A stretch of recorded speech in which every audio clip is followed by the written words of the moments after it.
Ya, empezaremos, ¿ya? Vamos a hablar un poquito sobre mecánica ventilatoria, tuberculosis, etcétera, etcétera, ¿ya?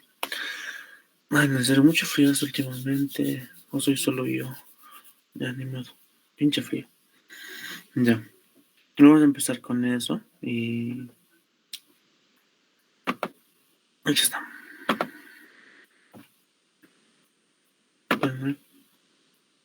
Ahora sí, ventilación y perfusión. ¿Qué es por si acaso? El acto que hacen cuando inspiran, expiran, no se llama eso respiración. Eso se llama ventilación. Esa parte mecánica de hacer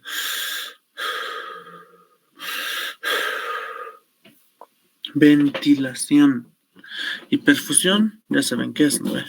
Facilito. Ya. Entonces, empezando con el cuadro clínico. Nos dice, un señor, 56 años de edad, anciano, ex trabajador de textiles, predispuesto, esto de entrada, el ser trabajador de textiles, de entrada le está predisponiendo a una enfermedad pulmonar, ya sea asbestosis o silicosis, que es muy diferente a la tuberculosis, pero se parece, e incluso puede agravar los cuadros de tuberculosis. Actualmente, ¿qué es? Mensajero de oficina pública, ya eso no importa.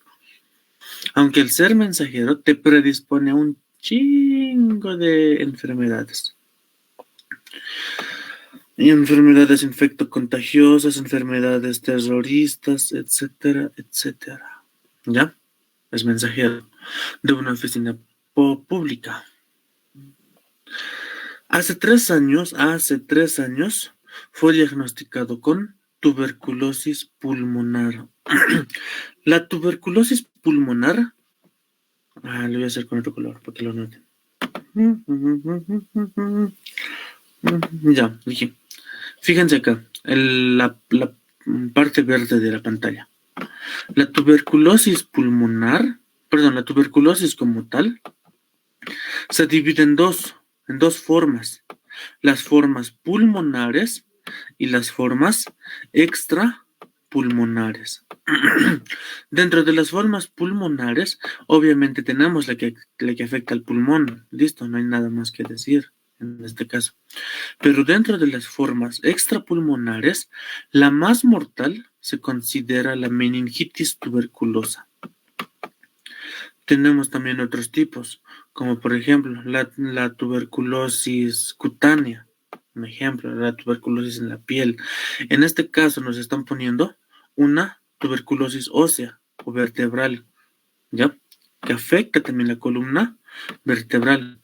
Y esa afección de la columna vertebral se conoce con el nombre de mal de Pot. Mal de Pot. En la cual, ¿qué es lo que pasa en la columna vertebral? Lo que pasa es lo siguiente. Aquí lo averiguar. Debajo de esta misma.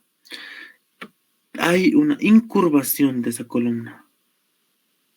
Especialmente a nivel de las torácicas o de las cervicales.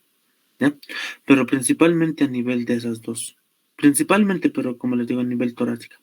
En las cuales a la clínica nosotros, bueno, ustedes en un futuro, yo ya no porque ya no quiero ver estos, me asustan, me da miedo contagiarme, van a poder tocar el ángulo y van a decir, esto es tuberculosis hasta que se demuestre lo contrario. ¿Esto por qué?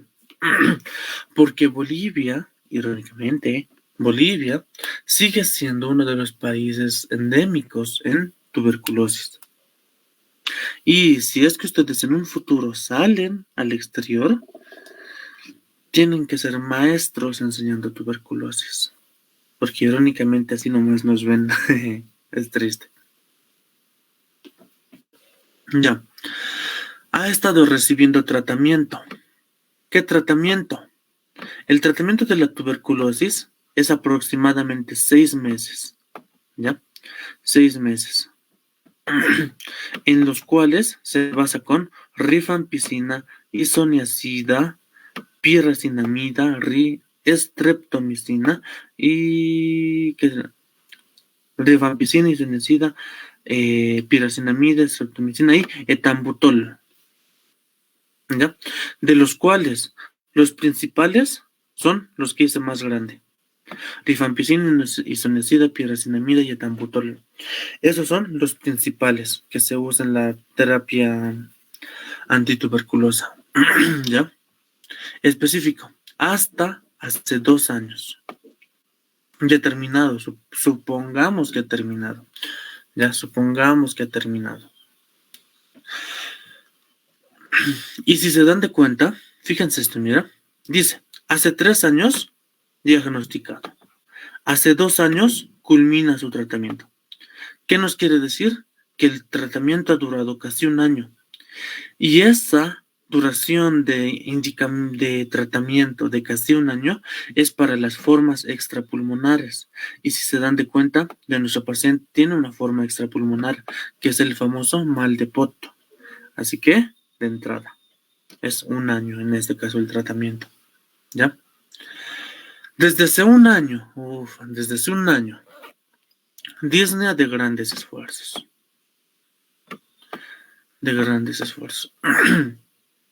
Que en los últimos meses se acentúan, limitan su actividad física y laboral. Esto se asocia a tos está tosiendo otra vez, poco frecuente, y expectoración, escasa ocasional. ¿Dónde estoy? ¿Dónde está ya? Fíjense esto, dice, en los 2 últimos meses, en Bolivia se maneja algo.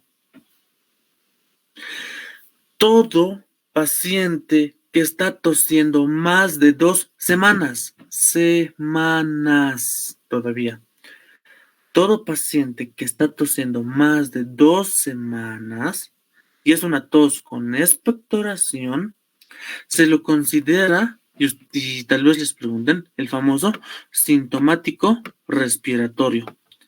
En este caso del sintomático respiratorio, lo que se debe de hacer es un screening para tuberculosis. Vale decir, señor, me va a traer su esputo. O su moco, cuidado, digan, ¿quién es puto? No, nadie es puto aquí. Bueno, tal vez su servidor un poquito, pero nadie más. Espero. ¿Ya? Es puto o moco. Es lo mismo, por si acaso. Le dicen eso. ¿Ya? Al examen físico tenemos cianosis. Vale decir, su piel está medio azulada. ¿Por qué? Por falta de oxígeno. ¿Ya? El primer lugar, nunca se olviden esto, el primer lugar donde se presenta la cianosis es en mucosas. ¿Qué mucosas? La mucosa de conjuntiva, oral y bueno, la segunda es la labial y luego se generaliza a por la cutánea. ¿Ya? Se generaliza a por la cutánea. Índice de masa corporal, a 30. Está gordito. Presión arterial. Pregunta, ustedes que ya van a dar examen. ¿Cómo se clasifica esta presión arterial?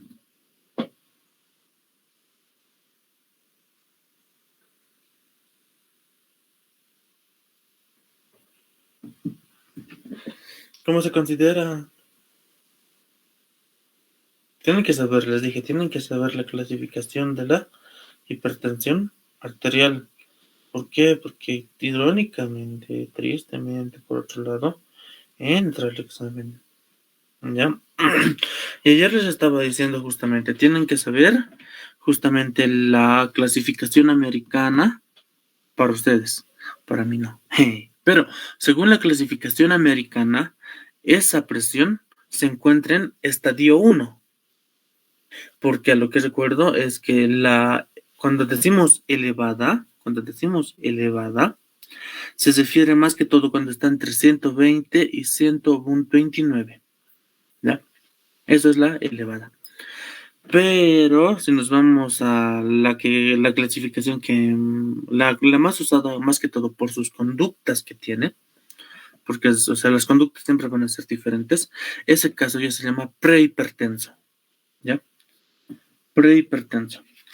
Consejo que les voy a dar Pregunten a sus docentes, al jefe de cátedra, cuál clasificación se va a usar. O si no, usen la clasificación que les han dado en teóricas.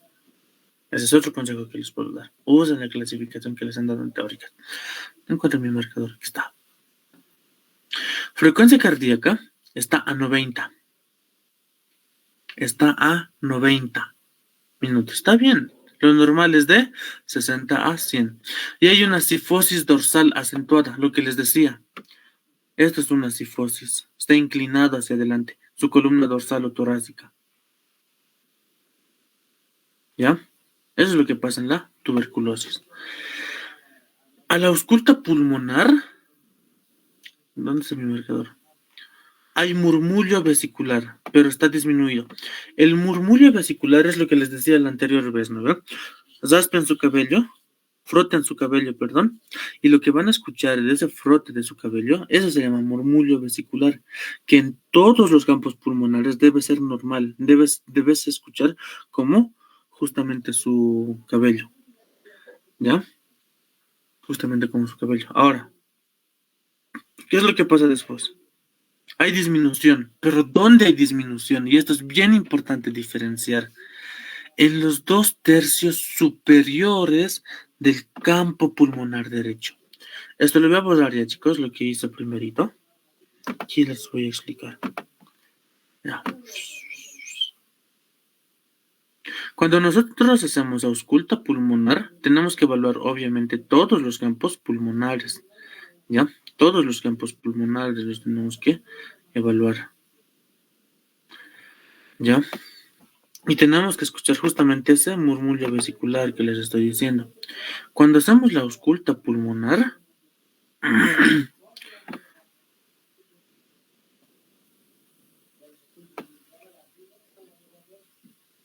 ya, tenemos la ausculta pulmonar ahí, ¿no ve?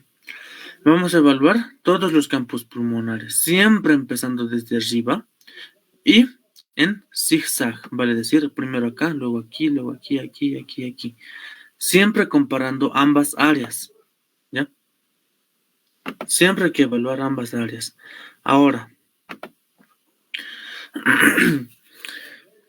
cuando hay disminución del murmullo vesicular en estos 2/3, generalmente en nuestro medio, tristemente e irónicamente, en nuestro medio, significa tuberculosis. Puede ser tuberculosis, ¿ya? Aunque hoy en día ya se está considerando al COVID más. Gracias a Dios. Ya estamos entrando a algo internacional, ¿ya? Pero es eso básicamente, ¿ya? ¿Por qué? Porque el Basmicobacterium tuberculosis, el bacilo de Koch, específicamente hablando, tiene preferencia por los lóbulos superiores, ¿ya? Por los lóbulos superiores, ya sea izquierdo o derecho. Ahora, y es ahí donde va a formar sus famosas cavernas tuberculosas, abscesos tuberculosos, etcétera, etcétera, ¿ya? Ahí va a ser. ¿Ya?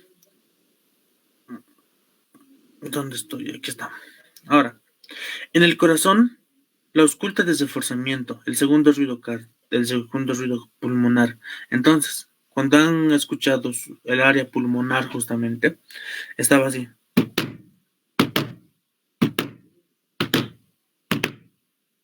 Un ruido de refuerzo. ¿Por qué? ¿Eso qué nos está indicando? Hipertensión pulmonar. ¿Ya? Hipertensión pulmonar. ¿Ya? Ya. Facilita hasta ahí. ¿Ya? 2/3 superiores. Ahora, un tip que les quería dar, que gracias a Dios ya se está volviendo más frecuente en nuestro medio. En serio, a veces es un orgullo decir eso. Ya. Acá, cuando escuchan disminución del murmullo vesicular aquí abajo, generalmente significa dos cosas: o neumonía o derrame pleural. ¿Ya? Y eso ya ustedes obviamente lo van a identificar con signos y síntomas, ¿no ve? Neumonía o derrame pleural, ¿ya? Está facilito hasta ahí, ¿no ve? Está facilito hasta ahí. Ahora sí, fíjense lo siguiente. Uñas en manos, perdón, uñas en vidrio de reloj. Vale decir, si esto es el dedo, su uña está así. Una uña normal, ¿cómo hay una uña normal? Bien malo. Es que algunos sí tienen, se van a dar de cuenta. Una uña normal, así nomás es. ¿Ya? Esto es una uña normal. Esto es una uña en vidrio de reloj. ¿Ya?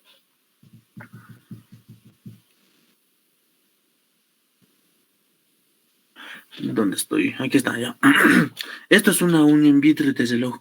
Y esto, lo crean o no, en nuestra ciudad, La Paz, bueno, y más frecuentemente en el Alto, es muy frecuente ver esto. Y esto se debe a una hipoxia crónica. ¿Ya? A una hipoxia crónica. ¿Ya? Facilito, ¿no ve? Es eso, básicamente. Nunca se olviden de eso. ¿Ya? Mm, Ahora, exámenes de laboratorio. Hematocrito. Les voy a preguntar, ¿es anemia o qué es esto? Porque les recuerdo que está con hipoxia. ¿Pero qué es esto?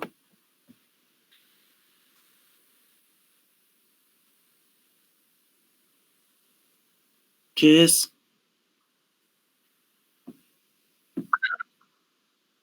eso? ¿Qué es? Ay, no mames. Sí, está bien. Perfectísimo. En una de sus preguntas dice, explica el mecanismo por el que se produce esta eritrocitosis. ¿No ve? Estamos frente a un cuadro de eritrocitosis. Pero irónicamente hay hemoglobina, perdón, saturación de la hemoglobina está al 80%. Con su oxímetro lo han debido medir ya. Ahora, si hay algo que me estoy dando de cuenta, es que Fisio jamás cambia sus preguntas de prácticas, porque esto sí me recuerda algo. Porque cuando yo estaba en segundo año, de este caso yo le he preguntado a mi docente de micro y me lo ha explicado hermoso y aún me acuerdo de eso. Y me estaba enseñando más cosas, ¿ya? Y carteros, saben que mensajeros ya no existen hoy en día. Y acuérdense de esto. Este normal de 90% ya ha cambiado. Ya no es así. Ha subido a más. Ha subido a 93%. ¿Ya? Ha subido a 93%. Si un docente es 2 o 3 años antiguo a esto, les va a decir 95%. ¿Ya? Pero esto es lo normal, 93%. ¿Ya? Eso quiero que se acuerden. Ahora, le han hecho un ecocardiograma. Ah, qué lindo. Así pues se maneja un paciente. Se le hace un ecocardiograma que nos refleja ¿dónde está esto? Una presión media de la arteria pulmonar de 55. Está elevadito. La radiografía de tórax. Campos pulmonares con desvío del mediastino. En una radiografía de tórax, aquí van a ver como cierto tejido. ¿Ya? Cuando hay un proceso patológico, por así decirlo. Cuando es de tipo inflamatorio, siempre se desvía hacia el lado que está mal. ¿Ya? Cuando están en tercer año lo van a entender mejor. La cosa es que pinches radiografías. Ya. ¿Qué más nos está mostrando? Una cifoscoliosis de la columna dorsal, lo que hace rato les decía. Ese famoso mal de Pot. Signos cicatrizales. Y de fibrosis del pulmón derecho. Pregunta. ¿Cuándo los signos cicatrizales es normal observarlo en una persona de 56 años? Ustedes que usan la lógica me van a decir sí o no. Signos cicatrizales generalmente se refiere a esto. Voy a poner otra vez. Voy con amarillo le voy a hacer. Fíjense aquí. En los pulmones que he dibujado, generalmente tal vez hayan visto estos puntitos. En la radiografía, obviamente los van a ver blancos. ¿Ya? Ahora, pregunta. ¿Es normal eso en una persona para su edad? 56 años. Pregunta. ¿Ustedes creen tener esos signos cicatrizales? Obviamente en menor cantidad.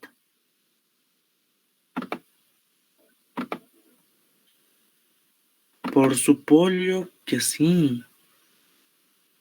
Esos signos cicatrizales generalmente se encuentran cuando ¿qué? Cuando tienen resfríos antiguos, o sea, vale decir, cuando yo tenía, por ejemplo, no sé, pues, tírenle 15 años, digamos.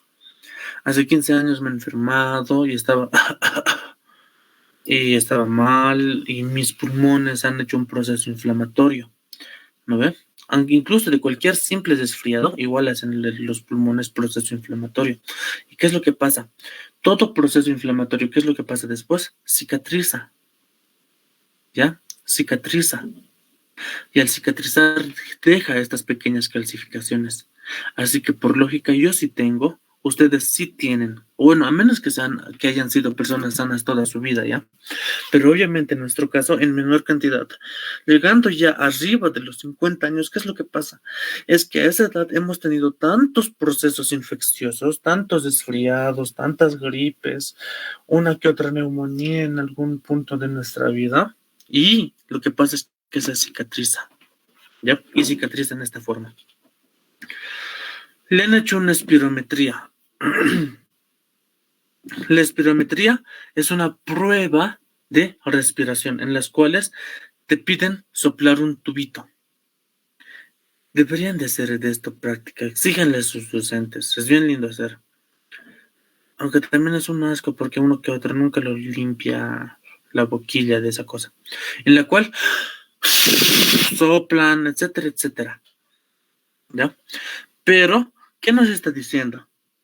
Que la espirometría nos está dando un patrón. No, nunca se pone síndrome. Se dice patrón restrictivo.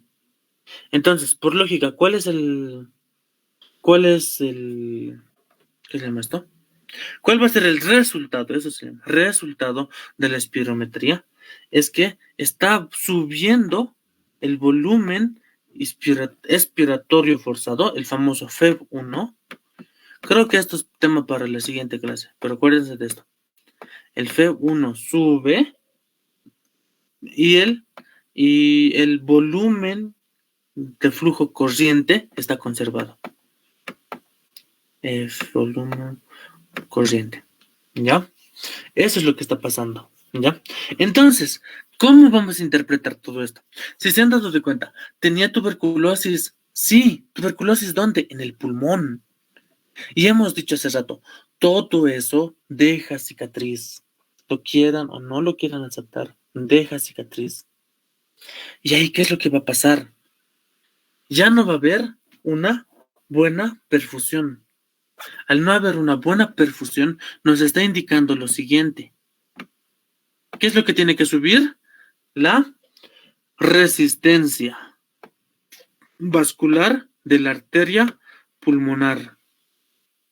Si sube la resistencia vascular de la casi digo altelia, ya me parezco chino ahí, de la arteria pulmonar, si sube la resistencia vascular, por lógica se va a generar una modificación del endotelio y de la capa muscular de la arteria pulmonar, por lo cual va a generar el cuadro de hipertensión pulmonar. Y si es que continúa esto, se va a agrandar el corazón derecho y se va a chingar luego. ¿Ya? Pero es eso básicamente. Diagnósticos. Insuficiencia respiratoria. ¿En qué se han basado en la insuficiencia respiratoria? ¿En qué está? Disney a grandes esfuerzos. La insuficiencia respiratoria, ya les he dicho, ya les he hablado desde la anterior vez, se clasifica en dos, ¿no ve? En insuficiencia respiratoria cardiogénica e insuficiencia respiratoria pulmonar. Y cada una se clasifican en aguda y crónica. ¿Por qué aquí nos dice respiratoria exclusiva? Porque justamente hemos tenido hace un mínimo de 5 años, en este caso 3 años, un, un cuadro pulmonar que es la tuberculosis, ¿ya?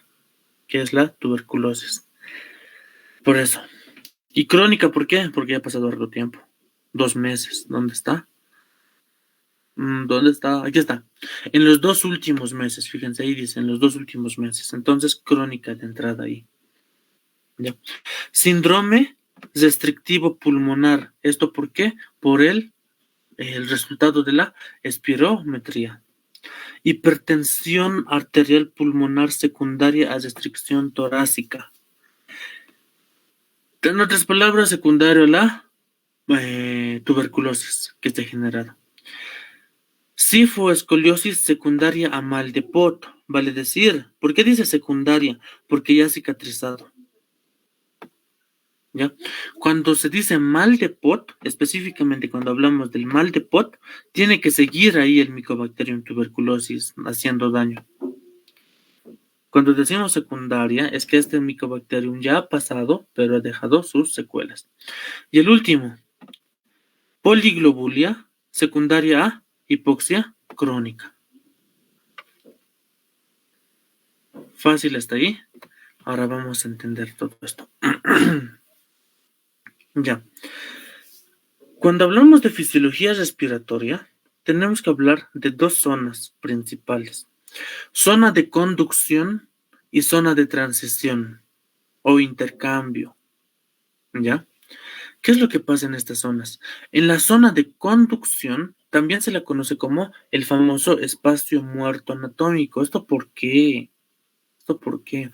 Porque a través de... ¿Dónde está mi marcador? A través de estas zonas solo ingresa el flujo de aire y no sucede los intercambios que queremos. ¿Ya? Solo sucede eso. Y ahora, ¿qué zonas va a abarcar todo esto? La más gruesa, ustedes saben esto, la tráquea. Esta tráquea se divide en dos. ¿A qué nivel se divide? ¿Qué se llama esta parte? Ustedes que son maestros en anatomía. ¿Qué se llama esa parte? En la que empieza a dividirse. No mames, se llama carina. Como mi tía. Ya. Luego se divide en dos, que son los bronquios principales. Los bronquios principales izquierdo y derecho. Que luego se dividen estos. En el lado derecho se dividen en tres. ¿Ya? El bronquio lobar superior, bronquio lobar medio y bronco lobar inferior. Y en el lado izquierdo solo se divide en dos, el lobar superior y el lobar inferior. Cada uno de estos va a generar aún más generaciones que se van a conocer con el nombre de bronquiolos. Y estos bronquiolos, hasta la generación 16, generan los famosos bronquiolos terminales. ¿Ya? Entonces, nuestra zona de conducción va específicamente desde la tráquea hasta la división número 16. ¿Y qué les decía ahí? Que en esa zona de conducción solamente hace que haya paso de flujo de aire. ¿Ya? Solamente pasa eso. Nada más. Ahí acaba. Luego, la zona de transición o respiratoria, o de intercambio, aquí lo van a cambiar. Ya. Si quieren, se quedan con la imagen de respiratoria, o si no, le ponen de intercambio. ¿Esto por qué? Porque ya les dije un chingo de veces, sus docentes de fisiología son antiguitos, así que cuidado, ¿ya? Pero eso es lo que pasa, ¿ya? Eso es lo que va a pasar en esa primera zona. La siguiente zona es la zona de transición, en la cual tenemos primero los bronquiolos respiratorios, desde la zona 17. Acuérdense de estas zonas porque tristemente entran sus exámenes, ¿ya? Estos bronquiolos respiratorios que tienen aún muchas más subdivisiones, ¿ya? Y pasando así a los conductos alveolares, este es el conducto alveolar, y terminando en el saco alveolar. Y principalmente, acuérdense de esto, principalmente es el saco alveolar donde se produce el intercambio de gases, en los cuales entra oxígeno, sale dióxido de carbono. ¿Ya? Y tenemos un total desde el 17 hasta el 23, hasta la ramificación 23. Ahora, tal vez uno de ustedes va a leer en algún libro más antiguito que dice, es hasta la ramificación 26. No, esto ya se lo ha descartado. ¿Ya? Pero es eso. Y bueno, si se les he puesto esta imagen es porque generalmente les gusta complicarse la vida. Pero es lo mismo, básicamente. ¿Ya? Es lo mismo. Esto, ¿por qué se los he puesto? Porque en su cuadro, no sé qué será, en su... Ay, ven, yo mismo ya me complico la vida. En su práctica dice dibuje. Y aquí lo dibujan así si quieren. Pero este es más lindo para explicarlo. ¿Ya? Los músculos que actúan en la respiración son todos estos. Ahora, la respiración lo dividimos en dos fases, ¿no ve? Una fase de inspiración en la que metemos aire y una fase de expiración en la que eliminamos el aire. Eliminamos el dióxido de carbono y en la inspiración metemos oxígeno. Ahora, durante la inspiración estamos... A ver, inspiren.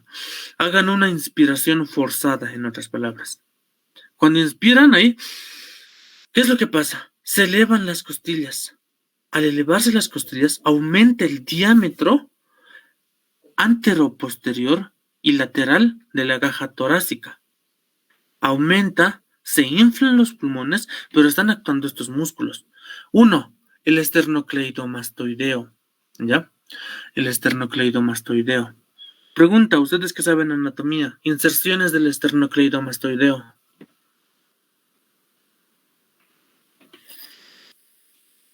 Inserciones. Yo me acuerdo que mi docente de fisio nos ha preguntado eso.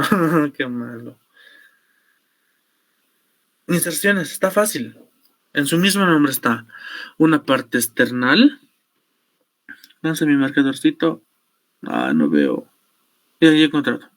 Una parte external en el esternón, específicamente hablando en el manubrio del esternón, la parte superior, en la clavícula y arriba en la rugosidad mastoidea del hueso temporal.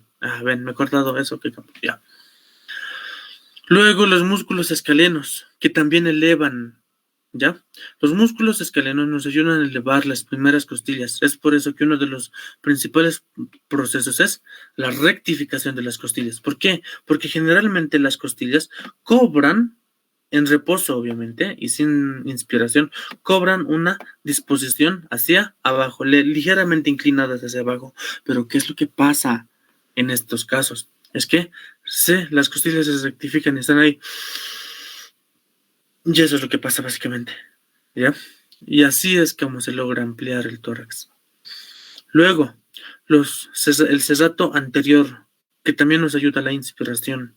Y los intercostales externos.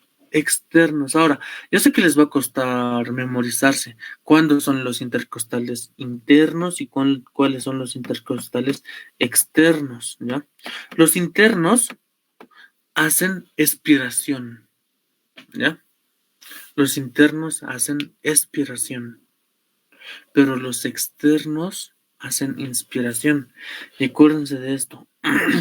¿Qué es la inspiración? La inspiración es entrada, ¿ya? La inspiración es entrada. Inspiración. La inspiración es entrada. Y acuérdense de ustedes. ¿Por qué les digo acuérdense de ustedes? Porque ustedes siempre dejan ingresar a sus ex a sus vidas. y luego están sufriendo otra vez. ¿Ya? Pinches masoquistas. Ustedes dejan ingresar a sus ex en sus vidas. Y por descarte, los intercostales internos hacen expiración. Listo. Así acuérdense. Ustedes, pinches tóxicos, que les gusta la toxicidad, ¿no? Se pasan. Pero es eso. ¿Ya? Y el principal músculo de la respiración es el diafragma. Cuando inspiran, el diafragma tiende a empujar todo hacia abajo. ¿Por qué? Con tal de expandir los volúmenes pulmonares que están ahí dentro. Tiende a bajar el diafragma. ¿Ya? Hacen. A ver, inspiren. Se van a dar de cuenta que su pancita, si es que la tienen, se va a expandir. ¿Por qué? ¿Por qué? Porque el diafragma no solo hace eso, empuja las vísceras abdominales hacia abajo para que suceda ese fenómeno. ¿Ya? ¿Para qué sucede ese fenómeno? ¿Ya? Por eso es que ustedes cuando inspiran se vuelven más gorditos. En inspiración, todo botarlo. Aquí ya actúan los intercostales internos, para empezar.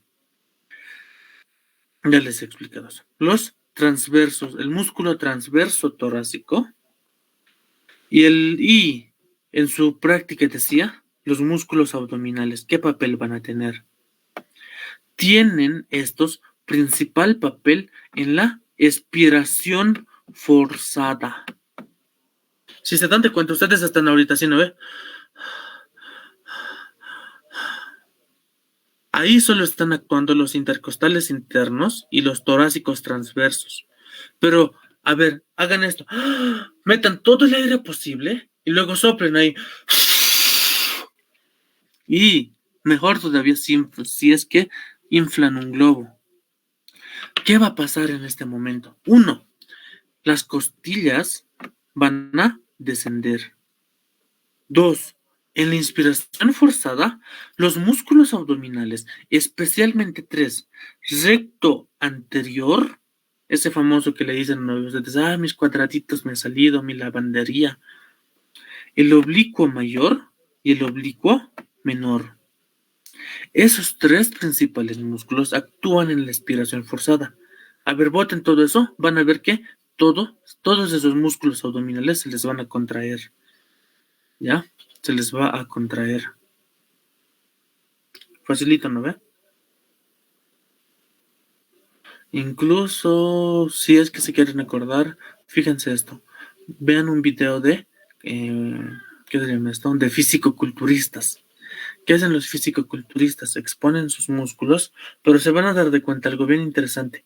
Cuando quieran exponer los músculos de su abdomen, van a ver su boca. Van a, como que hacen un soplido y lo botan todo. Y aguantan ahí con tal de exponer sus músculos. Si no me creen, vayan a fijarse. A menos que sea un fisicoculturista que esté usando esteroides. Ahí no. Esto es más que todo para ustedes. Ya les he dicho un millón de veces que jamás me gusta hacer karaoke. Pero tenemos lo que hace rato les decía, lo normal y lo forzado, en los cuales actúan diferentes músculos, ¿ya? Actúan diferentes grupos musculares. Y la más importante es esta, justamente, la expiración forzada, en la cual en su guía les pregunta cuál es la importancia.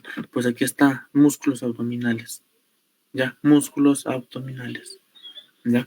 Porque en la normal ya saben, y les he dicho hace rato, lo normal hace esto, ¿ya? Así que, facilito, ¿ya? Esto es más que todo para ustedes. ¿Qué fenómenos pasan? Aumenta en inspiración, primero vamos a hablar, ¿ya? Primero quiero que hablemos en inspiración. Y bueno, hace rato también ya les he hablado. Pero en inspiración, cuando inspiran, les he dicho, aumenta los diámetros anteroposteriores y los diámetros superior a inferior, o diámetro vertical, aquí está tomándolo aquí como vertical ya, pero es diámetro cefalocaudal o diámetro superior a inferior, ¿ya? Y los diámetros anteroposteriores. ¿Por qué? ¿Esto por qué? Porque las costillas, como les decía, si bien en la expiración están ligeramente inclinadas hacia abajo, en la expiración como que se rectifican. Al rectificarse, aumentan los diámetros. Y ya saben qué diámetros. ¿Ya?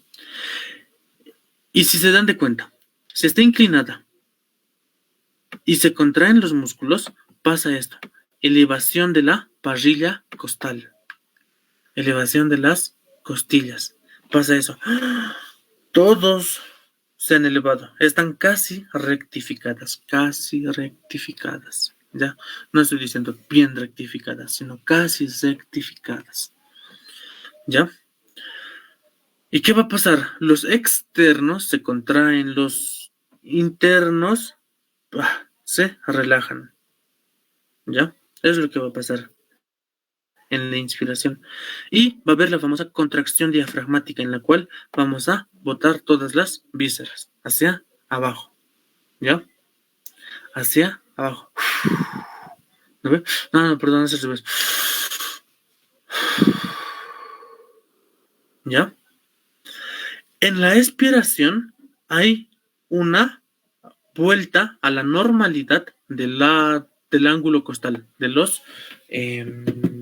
la parrilla costal. ¿Qué más pasa? Lo que va a pasar es lo siguiente. Va a haber una ligera contracción de los intercostales internos. ¿Para qué? Para que baje las costillas. El diafragma se va a relajar. Al relajarse el diafragma, se eleva. ¿Ya? Al relajarse el diafragma, se eleva. Y cuando se eleva este diafragma, ayuda a eliminar todo el gas que está ahí, en los pulmones. ¿Ya? Y si hacemos una expiración forzada, ¿qué es lo que va a pasar? Los músculos abdominales se van a contraer. ¿Ya? Se van a contraer. Facilito, ¿no? Zona de aposición. La zona de aposición, fíjense esto, no es nada más que una zona vertical que se va a extender desde donde. No había una imagen más linda, por si acaso. Es la única imagen que he encontrado. Pero aquí, ustedes saben muy bien que el diafragma tiene inserciones, ¿no ven? Su inserción más medial generalmente se encuentra en las últimas costillas. ¿Ya? Imaginen, esta es la parte anterior, pero aquí, específicamente ahí hablando, en la parte posterior, la que está cerca de la columna vertebral. ¿Ya? ¿Qué es lo que va a pasar ahí? Ahí tiene sus inserciones. Y es una como que... ¿Qué se llama esto? Como una línea vertical, pero no es tan vertical que digamos. Es una línea oblicua. Oblicua vertical es el término correcto. ¿Ya? ¿Qué es lo que va a pasar ahí? Se va a extender desde su inserción hasta la inserción de las últimas costillas. Por eso les decía vertical. Vertical, pero semioblicuo. ¿Ya? Y esa zona es la famosa zona de aposición. En su práctica dice, ¿para qué sirve? Para generar una respiración diafragmática eficiente.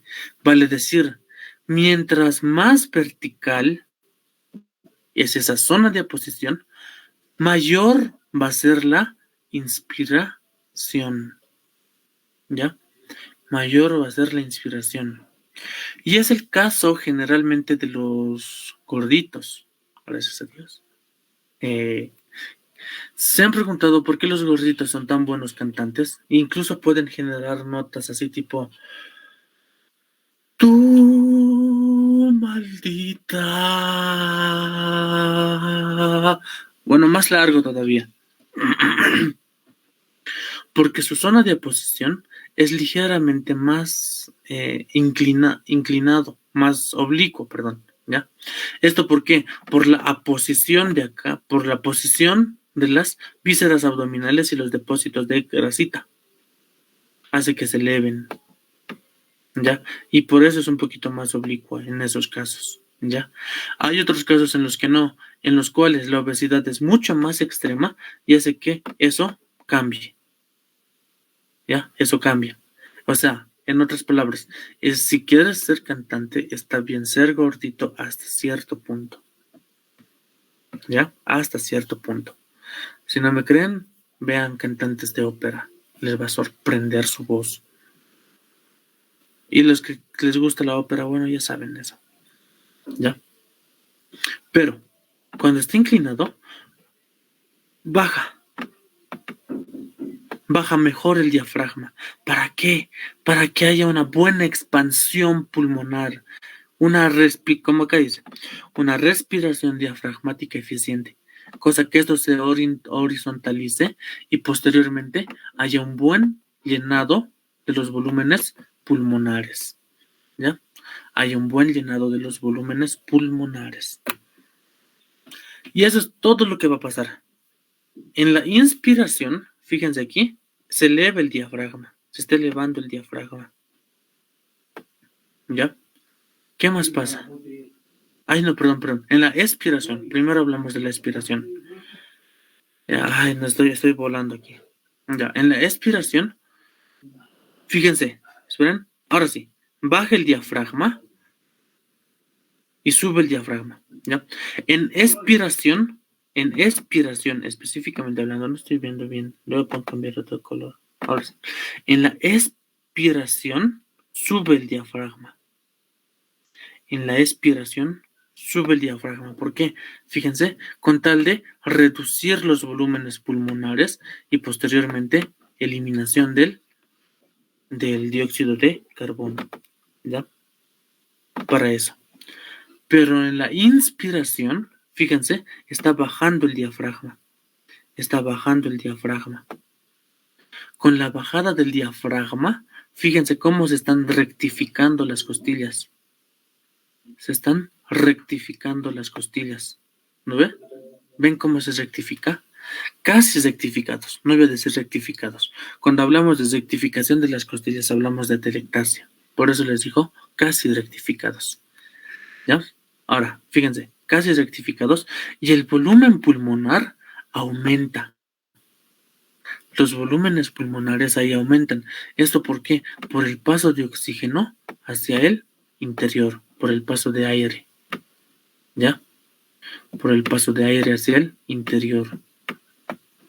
Entonces, mayor volumen pulmonar, mayor capacidad de la caja torácica, rectificación de las costillas y contracción del diafragma en la inspiración y todo lo contrario en la expiración. ¿Ya? Facilito, ¿no? Y aquí está otra imagen, fíjense, ingresa el aire y lo mismo, aumenta los volúmenes pulmonares. Al aumentar los volúmenes pulmonares se producen los cambios en los gases y luego lo bota. Lo bota. ¿Ya? Lo va a botar. Una maniobra muy usada, que es la famosa maniobra de Valsalva. ¿Ya? La famosa maniobra de Valsalva. Esta maniobra de Valsalva nos da una inspiración forzada. Ahora, nos iremos aquí mejor. ¿Ya? Esto es para que ustedes lo copien en su cuaderno, por si acaso. ¿Ya? Por si acaso. Pero quiero que hagan esto. Tomen todo el oxígeno posible. Tomen todo el aire posible. Al tomar todo el aire posible, reténganlo y luego tapen sus fosas nasales. Y la cavidad bucal, ciérrenlo bien. Los labios, presionen bien. Y la nariz, ciérrenla. Así como este chinito de aquí. Las que les gusta el K-pop me van a decir quién es, yo no sé. Mi hermanita me pasaba. Por si acaso. ¿Ya? Ahora, cierran. Y ahora, expiren, bótenlo todo. Y no van a poder. ¿Por qué? Primeramente, lógicamente, están tapando todas sus cavidades de eliminación. ¿Ya? Lo están tapando todo. ¿Y qué es lo que va a pasar ahí? Va a pasar estos efectos. Disminuye la frecuencia cardíaca. ¿Por qué? Por aumento de la presión intratorácica. Vale decir, ustedes están y luego no pueden votar. Intenten votarlo. Intenten votarlo y están haciendo un efecto vagal. El vago, acuérdense de esto, el vago es el que le da la inervación parasimpática al corazón. Si le da inervación parasimpática al corazón, disminuye la frecuencia cardíaca. ¿Ya? ¿Qué más va a pasar? Va a haber si disminuye la frecuencia cardíaca, disminuye el retorno venoso. Si disminuye el retorno venoso, disminuye la precarga. Si no hay retorno venoso, hay mayor volumen de sangre en las venas. Si hay mayor volumen de sangre en las venas, tenemos una mayor presión venosa. Con esa lógica tienen que pensar siempre todo. ¿Ya? ¿Para qué nos sirve? Nos sirve para hartas cosas. Irónicamente, la maniobra de Valsalva no nos sirve solo para esto. Pero esto ya está a nivel cardíaco, ¿ya? Nos ayuda a reducir su intensidad, pero excepto en los casos de miocardiopatía hipertensiva. Lo intensifican. Se ubican que tenemos los prolapsos mitrales, ¿no? Que suenan así, ¿no? ¿Suenan? ¿Qué es lo que va a pasar? Es que los va a intensificar, ¿ya? Y va a haber, y nos sirven también para las arritmias, ¿ya? Nos sirven para las arritmias, para la taquicardia supraventricular, específicamente para la taquicardia supraventricular. ¿Quién sabe qué es la taquicardia supraventricular? ¿Qué es la taquicardia supraventricular? La taquicardia supraventricular generalmente se refiere más que todo se me dio su nombre, a extrasístoles cardíacas, ¿ya? Un fenómeno conocido con el nombre de reexcitación, en las cuales, en el trazado electrocardiográfico, vamos a ver esto. Ay, no, está feo. Olviden este, está mal, hecho mal. Sucede esto.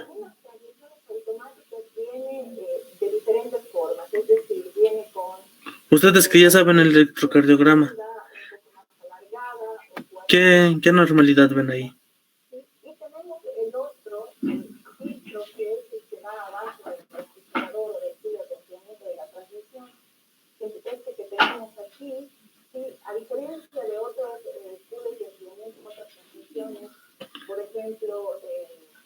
Ya, ahí está. Esto es el trazado electrocardiográfico de una taquicardia supraventricular.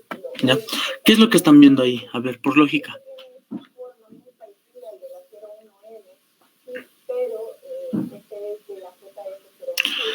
Le falta ondas P. Tenemos QRS, T, pero no hay P. QRS, T, no hay P. QRS, T, no hay P.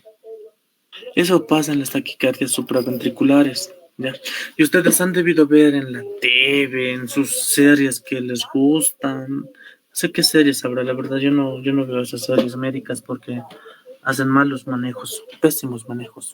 No saben, ¿ya? Pero ¿qué es lo que ustedes han visto? Que se usa máquinas de electroshock, ¿no ve? Esas famosas paletas, les ponen al tórax y les dicen, aléjense, y ¿lo ven? Fuera, y las famosas descargas eléctricas. Eso se llaman los famosos desfibriladores, ¿ya? Y ustedes se han debido dar cuenta en la TV o en sus programas de TV que les gusta, como les digo, yo no veo. Después de ver eso, ya no he vuelto a ver más. ¿Por qué? Porque se han debido dar de cuenta de esto. En el trazado electrocardiográfico que les ponen en la TV es recto. Y dicen, ¡ay, no, su corazón ha parado! ¿Qué hacemos? Lo desfibrilaremos. No. Esto se llama asistolia. En la asistolia jamás se desfibrila. ¿Ya? ¿Alguien de ustedes ha pasado de casualidad algún curso de emergencias? Ya, al año van a ser emergencias en el hospital de clínicas. Espero que sí se vuelva a lo normal. Acuérdense de esto. Tenemos en el corazón ritmos, ¿no ve? Ritmos. Los ritmos cardíacos, los más frecuentes. ¿Cuáles son el ritmo cardíaco más frecuente? El ritmo sinusal, chicos, ritmo sinusal. De estos vamos a tener dos cosas bien importantes. Ahora tenemos ya. En la parte normal lo clasificamos en dos: ritmos desfibrilables y ritmos no desfibrilables. No desfibrilables. ¿Ya? ¿Cuándo desfibrilamos? En este caso, la taquicardia supraventricular. ¿Ya? Y en el flúter auricular. ¿Y cuándo nos desfibrilamos? En esa asistolia que les he dicho.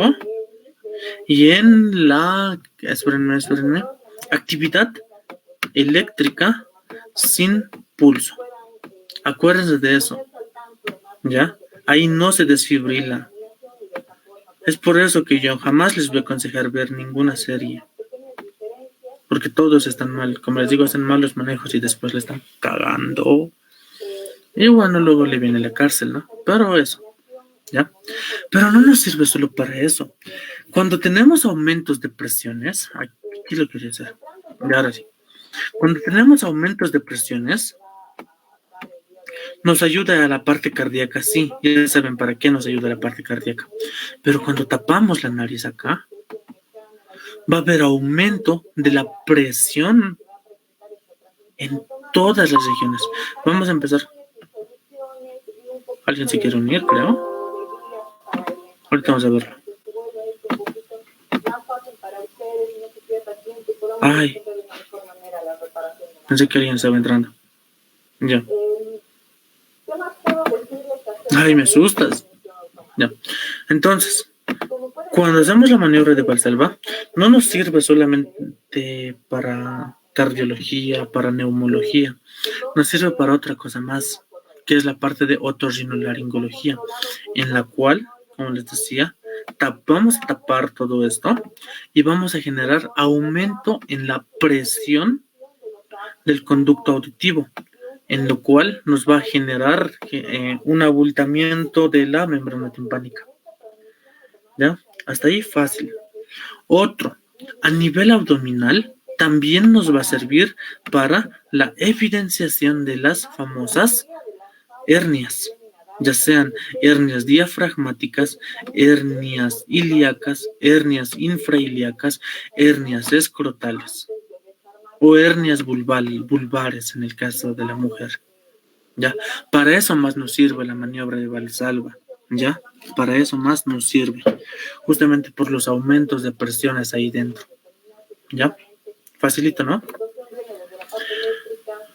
¿Qué cambios pasan? La presión se mide en pulmón en centímetros de agua. ¿Ya? Y los cambios en volúmenes se los mide en litros. Ya, listo, fácil hasta ahí. Ahora, todo lo vamos a dividir en dos fases, que son la inspiración y la expiración. En la inspiración, ¿qué es lo que pasa? Meten aire. Si meten aire, ya les he explicado hace rato, el volumen pulmonar sube. ¿No ve? El volumen pulmonar sube. Pero ¿qué está pasando en el pulmón, específicamente en el pulmón? Si ponemos todo eso, la presión alveolar en un principio va a disminuir,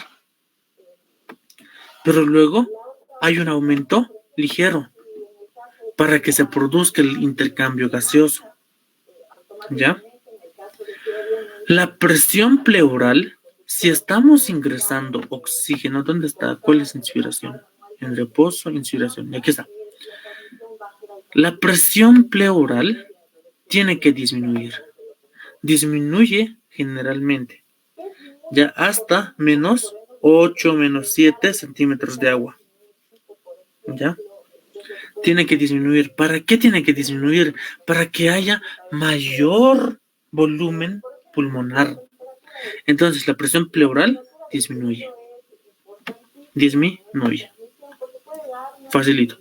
En la expiración, ustedes ya han visto esa imagencita. ¿Qué es lo que pasaba? Al botar el aire, el volumen pulmonar disminuye. ¿No ve? La presión alveolar disminuye. ¿Por qué? Perdón, aumenta. En un principio tiene que aumentar. ¿Por qué tiene que aumentar? Porque este es el alveolo. ¿No ve? El alveolo tiene una delgadita, muy delgadita capa muscular. ¿Ya? En algunos libros tal vez encuentran que el alveolo ni tiene capa muscular, pero la verdad es que sí, tiene una muy delgada capa muscular. Y esta unidad hace una ligera contracción, aumento de presión para botarlo.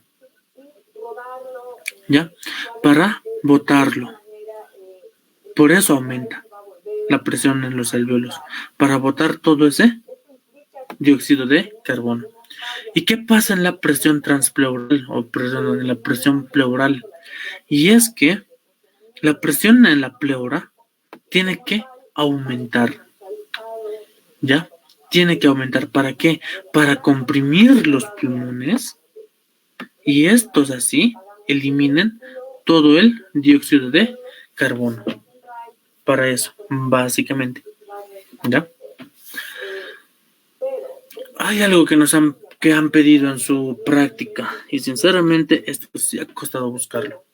Presiones en corazón derecho en la altura y a nivel del mar. Estos son los valores a nivel del mar. ¿Ya? Estos son los valores a nivel del mar. ¿Ya?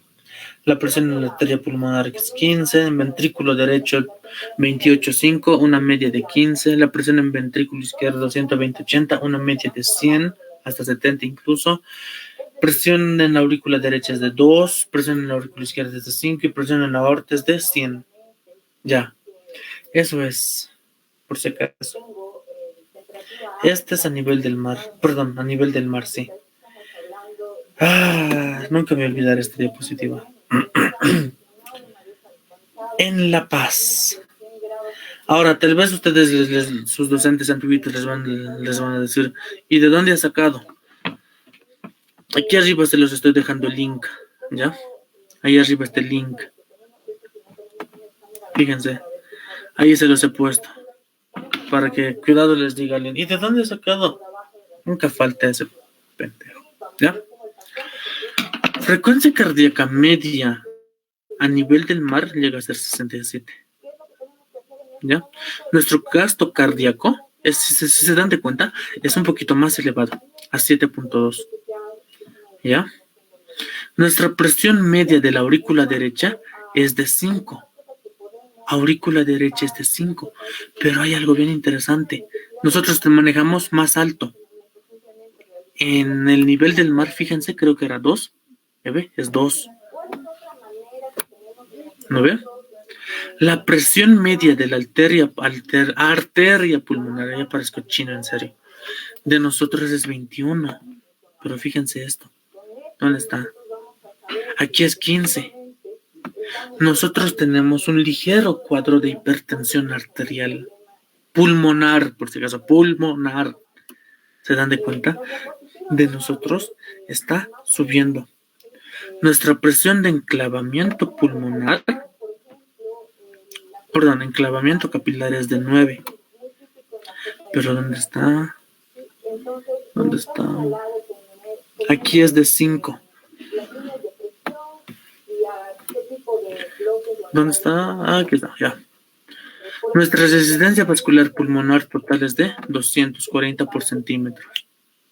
Resistencia vascular de las arterias sistémicas es de 1191. Estos dos últimos datos no les están pidiendo por si acaso. ¿ya? Con estos quédense, ¿ya? Y nuestro volumen sanguíneo es más alto todavía, 410 mililitros, ¿ya? Ahora sí, se dan de cuenta que nosotros manejamos parámetros poquito más altos, ni tan altos, pero es poquito más altos. ¿Esto por qué? Bueno, les han debido decir en el físico, ¿no? Por la adaptación que nosotros de la altura tenemos, ¿no ve? Listo, ahí está. Ya saben, nunca se olviden ingresar al link que les estoy dejando, ¿ya? ¿Cómo es la distribución del flujo pulmonar? Lo vamos a ver las famosas zonas de Westa. Ay, no sé por qué no le he puesto aquí Westa. En las cuales vamos a tener zonas. La zona 1 es conocida con el nombre de espacio muerto alveolar, ¿ya? En la que los alveolos están colapsados. Bueno, aquí está la explicación. Pero los alveolos van a estar colapsados, vale decir, si un alveolo normal es así, en este caso, están así nomás. Nada más, colapsados. Ahí no hay intercambio gaseoso. Sirve como una zona de conducción más, ¿ya? Pero no hay intercambio gaseoso, ¿ya? Más abajo nos vamos a ir, la famosa zona 2. En la zona 2, fíjense esto, hay mayor presión arterial. Esta presión arterial es mayor que la presión alveolar. Al haber mayor presión alveolar, hay mayor presión venosa. Vale decir, va a haber mayor flujo arterial, ¿ya? Y ahí va a haber algo que se conoce con el nombre de entrada del oxígeno, ¿ya? Entrada del oxígeno. Porque con estos dos datitos, fíjense estos dos datos son los principales que tienen que ver, ¿ya? Aquí ahora, zona 3. A la zona 3 es al revés. Fíjense, los últimos dos es al revés. La presión venosa es mayor que la presión alveolar. Vale decir, tiene que haber salida. ¿Salida de qué? Dióxido de carbono, ¿ya? Esa salida tiene que ver. Aquí, entrada, ¿ya? Y en la zona 4 ya hay mayor presión venosa, no hay buen intercambio, etcétera, etcétera. O sea, no es tan importante que digamos. Pero algo que se tienen que fijar es esto. Otra vez se repite lo mismo. Mayor presión venosa que la arterial. Entonces, ¿qué nos está indicando? Mayor eliminación de dióxido de carbono. ¿Ya? Ahora, quiero que se den cuenta de esto como regla general. Como regla general, la presión arterial siempre es alta. Y ustedes saben por qué. Porque las arterias tienen capas musculares más gruesas. Entonces, como regla general, la presión arterial siempre va a ser la más alta, ¿ya? Eso quiero que se acuerden. Si es que ven alguna respuesta en su examen de cuál es la correcta, no sé, ¿ya? Pero eso quiero que se fijen siempre, ¿ya? Hay otro. También las zonas de West, se llama, otra vez, West, pinche West, en las cuales las dividimos en dos, ¿ya? Antes se decía esto. La zona de máximo intercambio gaseoso es la 2. La zona funcional, no sé con cuál les enseñan en fisiología, la verdad, a decir verdad, no sé con cuál les enseñan en fisiología, pero en mis tiempos nos han enseñado con esta, ¿ya? En las cuales nos indica que la zona de mayor intercambio es la 2, ¿ya? La zona de mayor flujo sanguíneo es la 3. La zona de menor flujo sanguíneo es la 2. Perdón, la 1.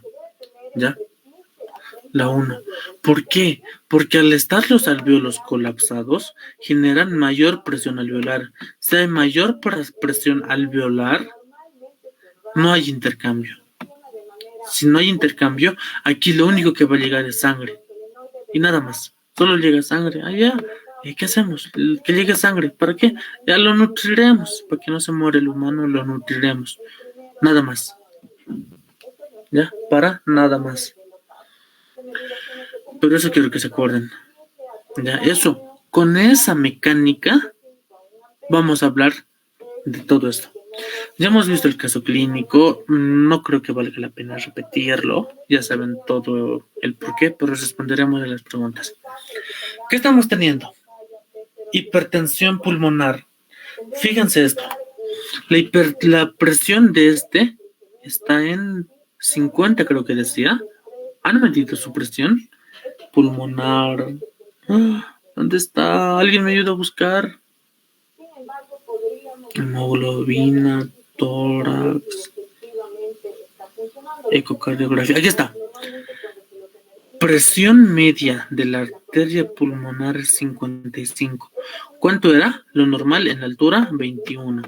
A nivel del mar, 15. Por lógica, estamos frente a un cuadro de hipertensión pulmonar. ¿Ya? Estamos frente a un cuadro de hipertensión pulmonar. ¿Y cómo se va a generar? Vamos a tener, primeramente, factores de riesgo. En nuestro caso, lo vamos a manejar con factores de riesgo.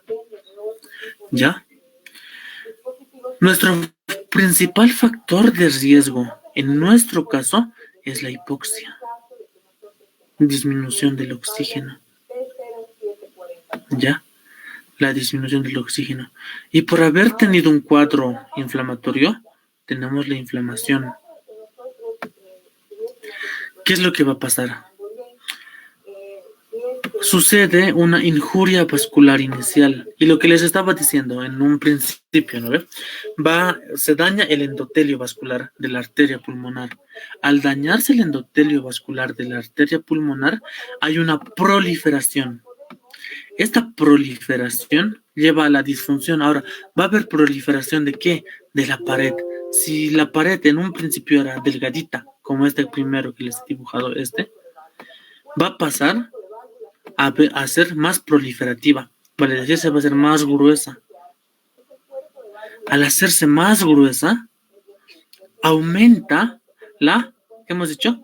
Resistencia vascular de la arteria pulmonar. Si aumenta esa resistencia vascular de la arteria pulmonar, va a haber una hipertrofia del músculo liso vascular y posteriormente una subida de la presión de la arteria pulmonar. Presión de la arteria pulmonar. ¿Ya? Es a eso a lo que se debe. Ahora, a nivel más químico todavía. Más químicos nos haremos, ¿ya? ¿Qué va a haber? Va a haber un desbalance entre vasoconstricción y vasodilatación. Ya hemos hablado en neurología que nuestras principales sustancias vasodilatadoras son el óxido nítrico, las prostaciclinas y el péptido intestinal vasoactivo. ¿Ya? No hemos hablado del péptido intestinal vasoactivo, por si acaso. Antes que me digan, no hemos hablado de eso. No hemos hablado. Esto lo vamos a llevar en ¿qué se llama esto? En fisiología digestiva. Pero estos son los principales vasodilatadores, ¿ya? ¿Y qué es lo que va a pasar? Es que las sustancias vasodilatadoras,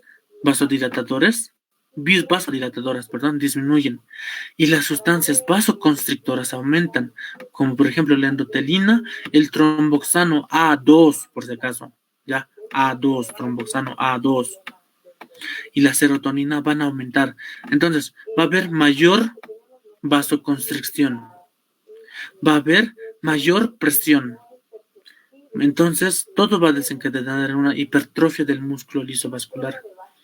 Y terminamos así en una hipertensión de la arteria pulmonar, en un HAPI o HAP.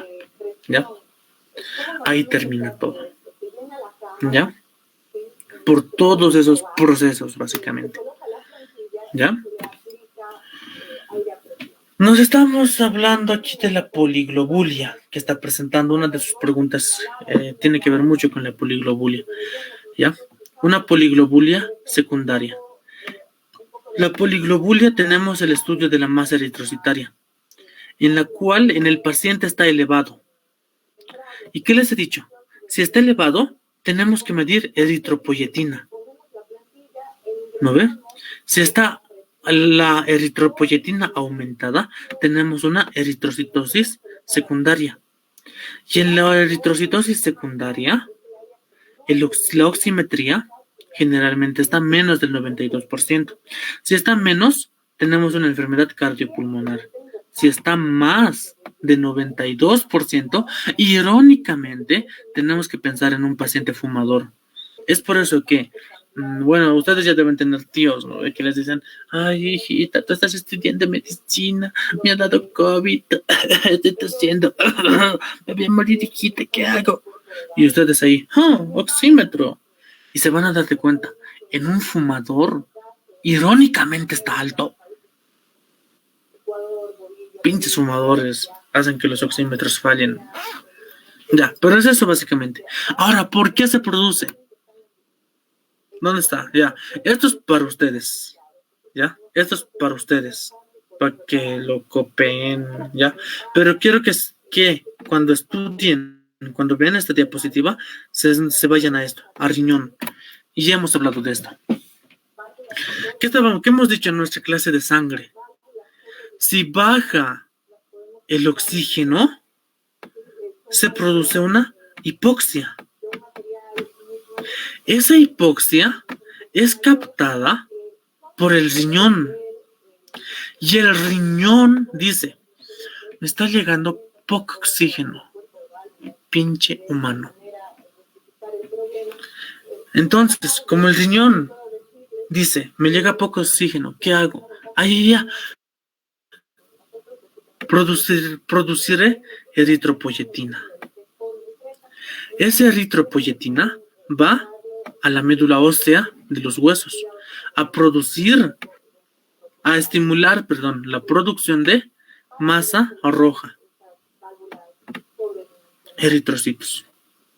Y es por eso que se produce la poliglobulia. ¿Ya? Por eso se produce la poliglobulia en los casos de hipoxia.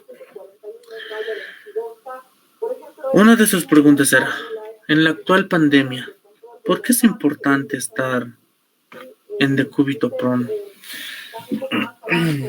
Esa diapositiva, ¿no? ¿Cuál les muestro? Ahí está. Cuando estamos echados, pasa lo siguiente. Si se dan de cuenta, esta es una persona erecta, las zonas de West. Y hemos dicho, la más importante en zonas de West es la número 2. ¿No ve? En las zonas de West sucede el famoso, lo que les decía, intercambio gaseoso. ¿Ya? Intercambio gaseoso. Y si se acuerdan, cuando lo hemos dividido en 4, aquí se les he puesto, cuando tenemos una división de 4, es que esta zona aumenta la entrada de oxígeno. Se fijan, aquí se los he anotado. Mayor entrada de oxígeno.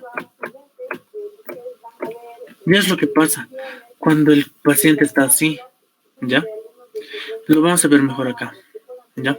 Entonces, ¿qué pasa en el COVID? En el COVID complicado pasa un síndrome de distrés respiratorio agudo, ¿ya? Al suceder ese síndrome de distrés respiratorio agudo, va a suceder todo esto, pero el más importante es el resultado del edema alveolar, ¿ya? Ese resultado del edema alveolar hace que haya una alteración de la ventilación-perfusión, del BQ, como está en sus libros o no sé dónde. Una alteración de la ventilación y perfusión, ¿ya? En las cuales,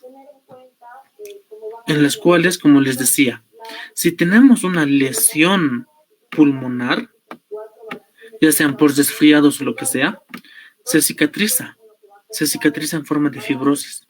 Y esto hace que haya rigidez. Si hay rigidez, no hay intercambio gaseoso. ¿Ya? Estas alteraciones de la ventilación-perfusión llevan a hipoxemia. Alteración metabólica. ¿Qué alteración metabólica? Una acidosis metabólica, ¿ya? En la cual sube el balance de hidrogeniones. Y posteriormente una disfunción orgánica en la que el paciente se va a chingar, en otras palabras. Clínicamente, ¿qué vamos a ver? Taquipnea, disnea, tiraje intercostal. El tiraje intercostal es... Hagan a ver eso. Inspiren bien fuerte.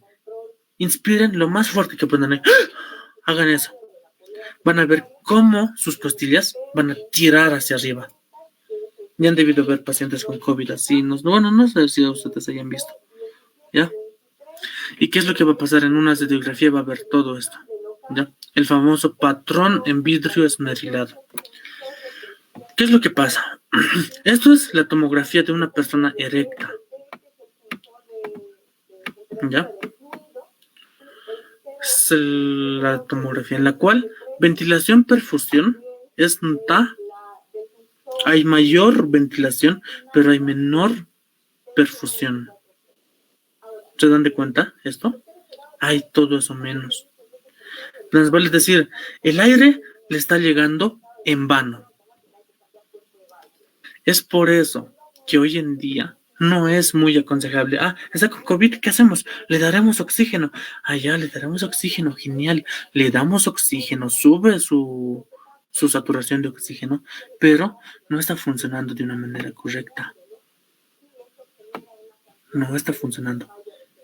Entonces, ¿qué vamos a hacer? Fácil. Lo ponemos boca abajo. ¿Ya?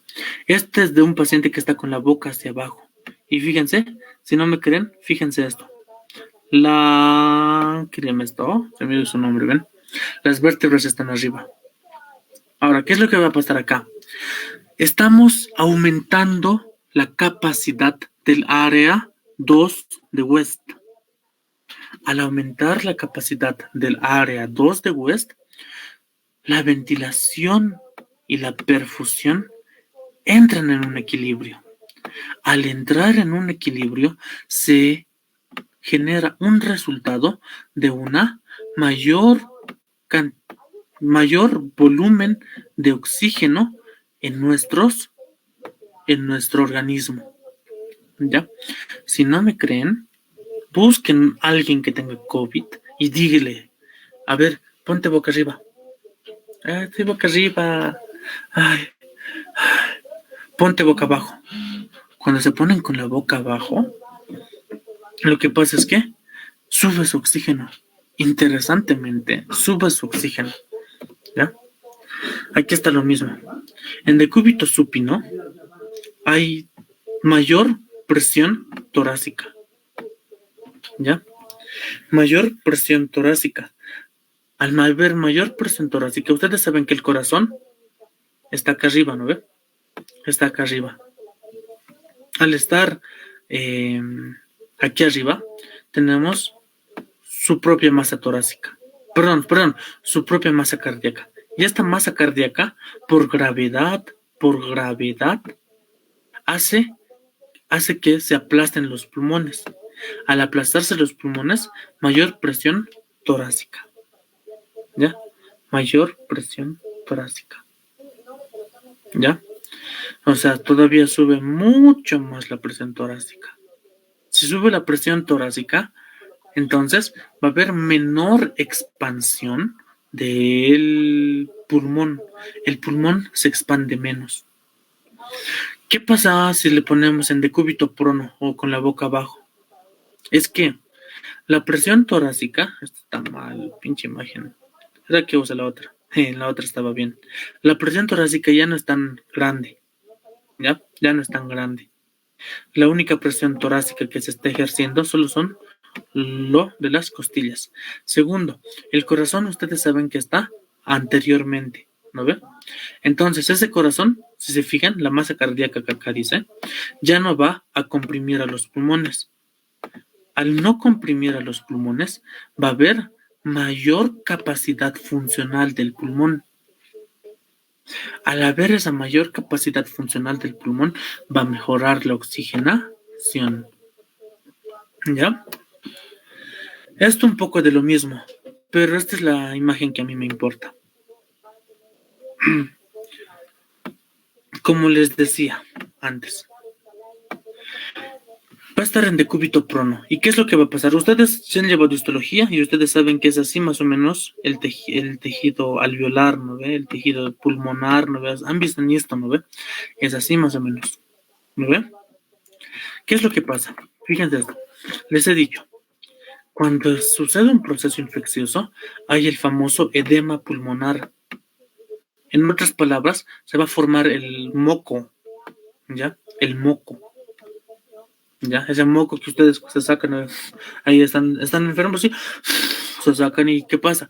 Ay, mira mi flema, ¿es verde o es blanco? No, ya, eso es lo que pasa, ya. ¿Y qué es lo que pasa? Por gravedad, al estar en decúbito prono, ayuda, ay, no, rojo con rojo, no da, con otro, ahí está. Esa flema, por gravedad, ayuda a que baje. Ayuda también a la eliminación de el edema alveolar. Para posteriormente estén sacando ahí su moco, todo eso. ¿Ya? O estén tosiendo incluso. Pregunta, ¿qué es la tos?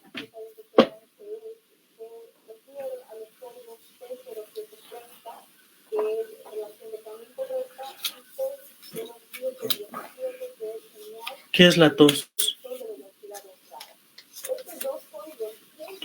La tos, no sé si les he dicho, creo que les he dicho cuando pasábamos micro, la tos es un mecanismo de defensa, ¿ya? En las cuales se genera irritación a nivel del alveolo. Esta irritación a nivel del alveolo lo que genera es que se estimule el nervio vago y una vez estimulado el nervio vago se va al centro respiratorio. En el centro respiratorio va a ser que diga, contrae diafragma, contrae, contrae. ¿Para qué? Para eliminar la flema. Por eso es un mecanismo de defensa. Y si van al médico y les da antitusivo, yo les aconsejo denunciarlo. ¿Ya? Nunca se da antitusivo, jamás en la vida se da. Bueno, en la caja sí lo hacen, pero ¿qué se le va a hacer? ¿Ya? Pero es eso, básicamente. Eso, con eso quédense. No den antitusivo. ¿Cuándo se da antitusivo? Se da el dextrometorfano o ese famoso antitusivo cuando es la tos seca. Pero en la tuberculosis, en el COVID, nosotros tenemos tos que secreta moco, tos secretoria. ¿Ya? Tos con expectoración es el nombre correcto. Tos con expectoración. Ahí ni locos ni locos van a dar antitusivo. ¿Ya? Solo en la tos seca. Ahí nomás indica el antitusivo. Nada más. Y bueno, esto es para ustedes. ¿Qué es lo que se debería de hacer en una unidad de terapia intensiva o incluso en sus casas? ¿Ya? Yo hago esto generalmente cuando voy a atender en casa a ciertos pacientes que tengo. Sí o sí, decúbito prono. Boca abajo. Boca abajo. ¿Ya? Aquí se los he puesto de una bibliografía, ¿ya? Si alguno de sus docentes les dice, ¿qué? ¿Por qué? Ahí está el link otra vez para que accedan a ese artículo, ¿ya? Pero eso es lo que pasa. Esto es un patrón en vidrio esmerilado, en la cual todo el pulmón, si se fijan, se está chingando, ¿ya? Y existe una gran mejoría después de 16 horas boca abajo, ¿ya? Luego de 16 horas, fíjense, hay mayor ventilación, hay mayor perfusión. ¿Qué más va a haber? Va a haber mayor disponibilidad de oxígeno. ¿Ya? Fíjense cómo ha mejorado después de 16 horas con la boca abajo. ¿Se dan de cuenta? Esto es lo que se debería de hacer en las UTIs de Bolivia. ¿Ya?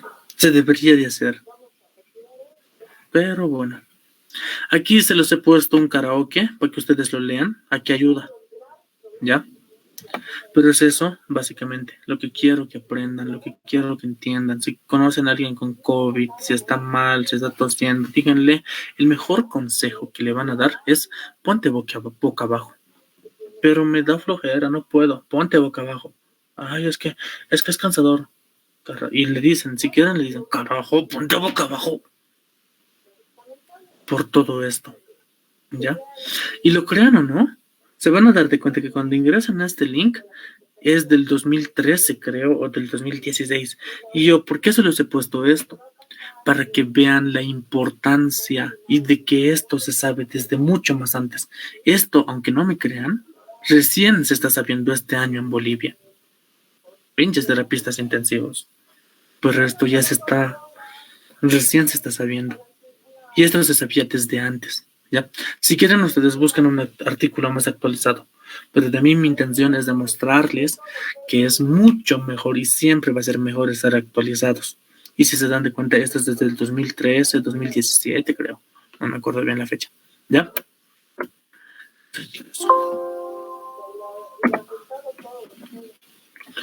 Fácil o difícil.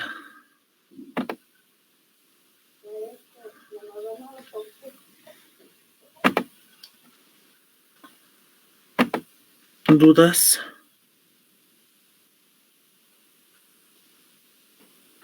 Duden. Ya, chicos, entonces, dime.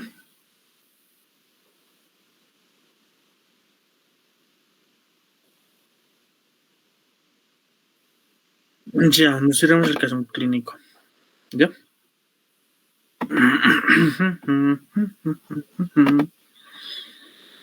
Ya. Conducta. Pluma. Ya. 56 años, ex trabajador. ¿Ya? Ex trabajador. Tiene mal de pot, etcétera, etcétera. Específicamente así ya. Entonces, fíjense esto. Dice, en los 2 últimos meses, ya les he dicho, pero ya, no importa. En los 2 últimos meses, tiene disnea a grandes esfuerzos. Aparte, algo de tos y expectoración.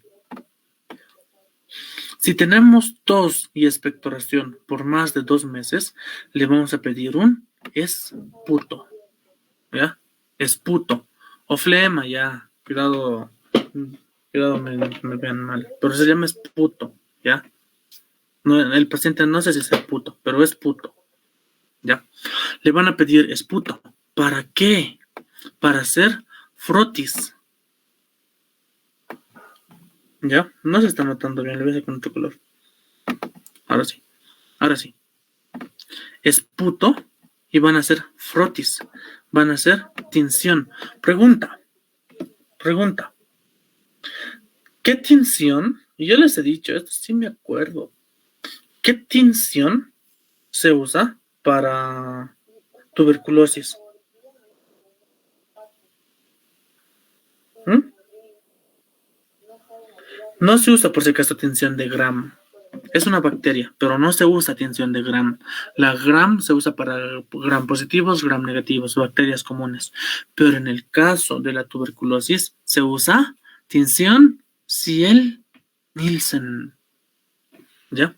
Hacemos una tinción sin Nielsen.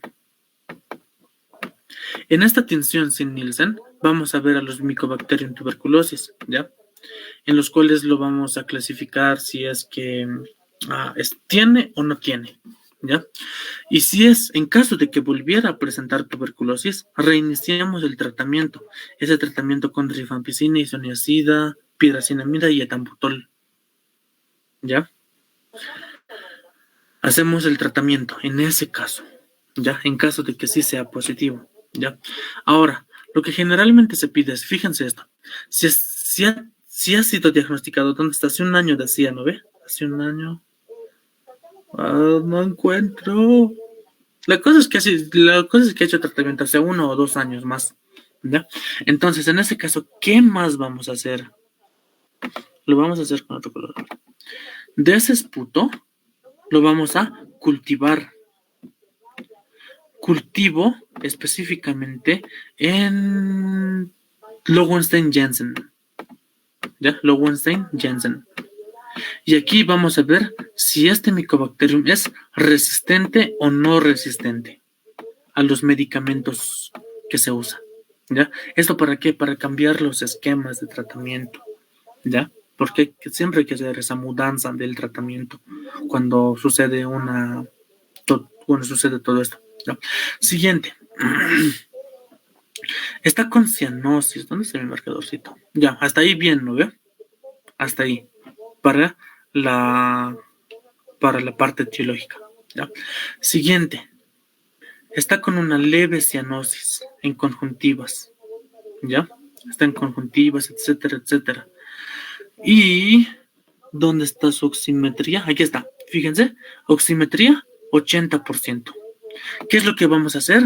Vamos a iniciar a darle oxígeno. Oxígeno, ya sea por mascarilla o por esa famosa bigotera. ¿Ya? Oxígeno le vamos a dar por mascarilla o por bigotera. ¿Ya? Ya que está saturando tan bajo.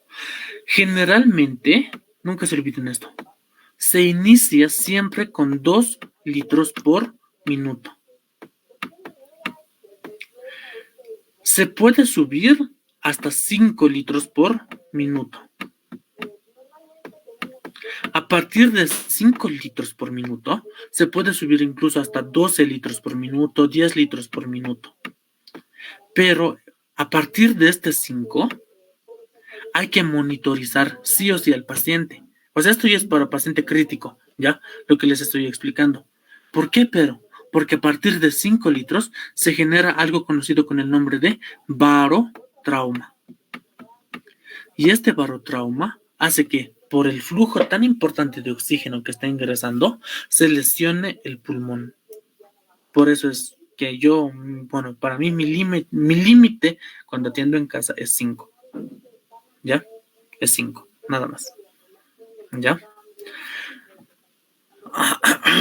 Presión arterial está en, bueno, según el de ustedes, elevado. Según la brasileira, está en un estado de prehipertensión. ¿Ya? Ahora, en estos casos, cuando la presión arterial solo está en 130-80, no se hace tratamiento farmacológico. Jamás se hace tratamiento farmacológico. Lo único que le van a recomendar a ustedes es cambiar hábitos de vida. Cuando hablamos de presión arterial alta, lo principal que tenemos que disminuir es el sodio, el sal en las comidas. Pregunta, ustedes que les gusta salud pública, que adoran salud pública, que se mueren si no fuera por la doctora Belsu o la Daza, o no sé, pues ya no me acuerdo sus nombres. ¿Cuánto se recomienda consumo de sal diario?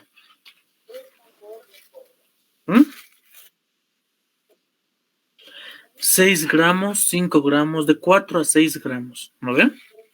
Según la OMS, ¿ya? Pero al paciente le vas a decir, en este caso, ya no consumas sal, no tienes que consumir sal, tu presión está un poquito elevada, eso se conoce como prehipertensión.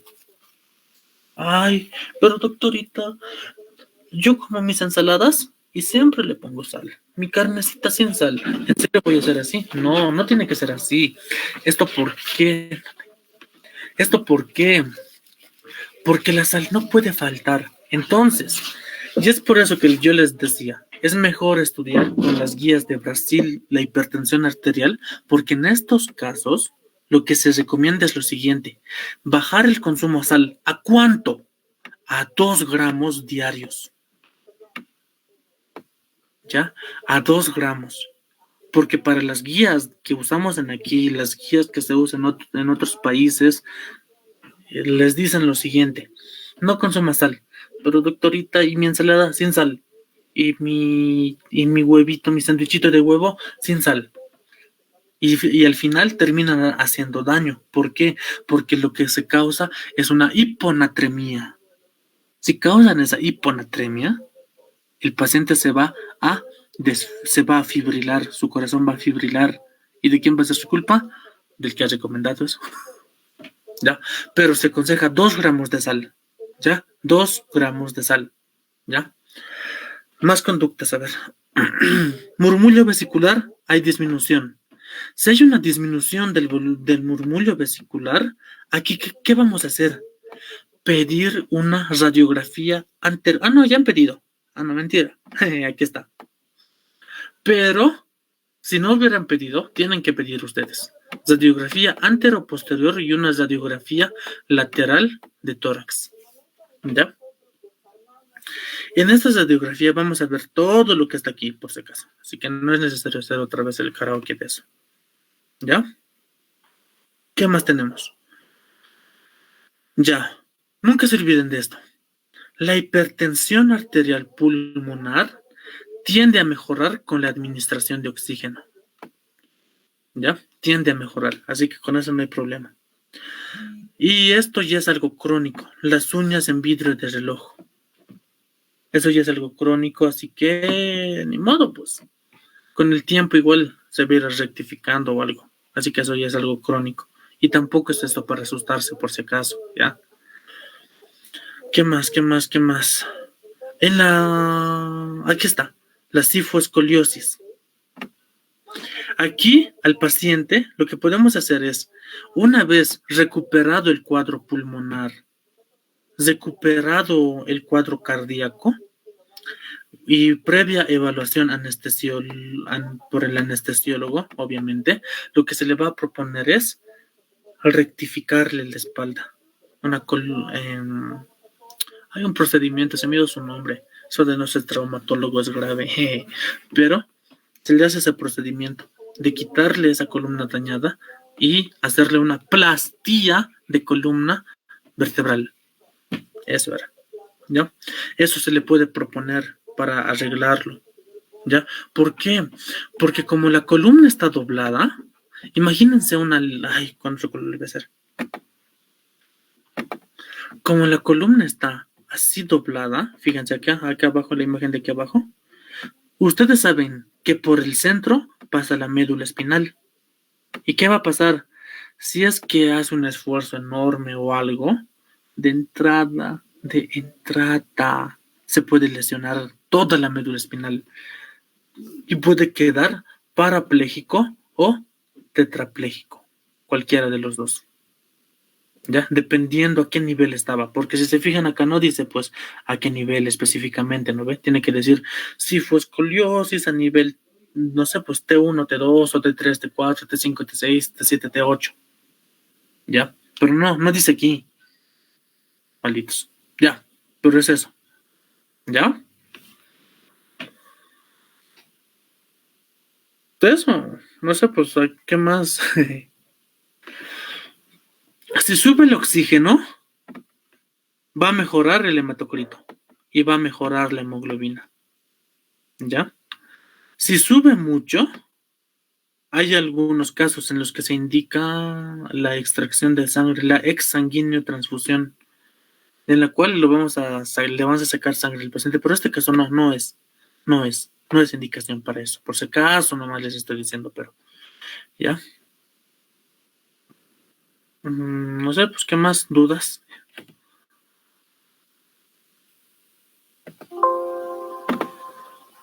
Eso es. ¿Ya? ¿Alguien tiene alguna duda? Dudilla, dudona.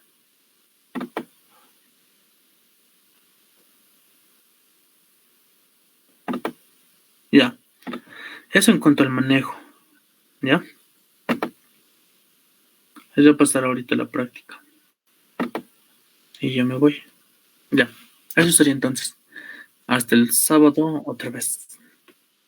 Adiós. Chao.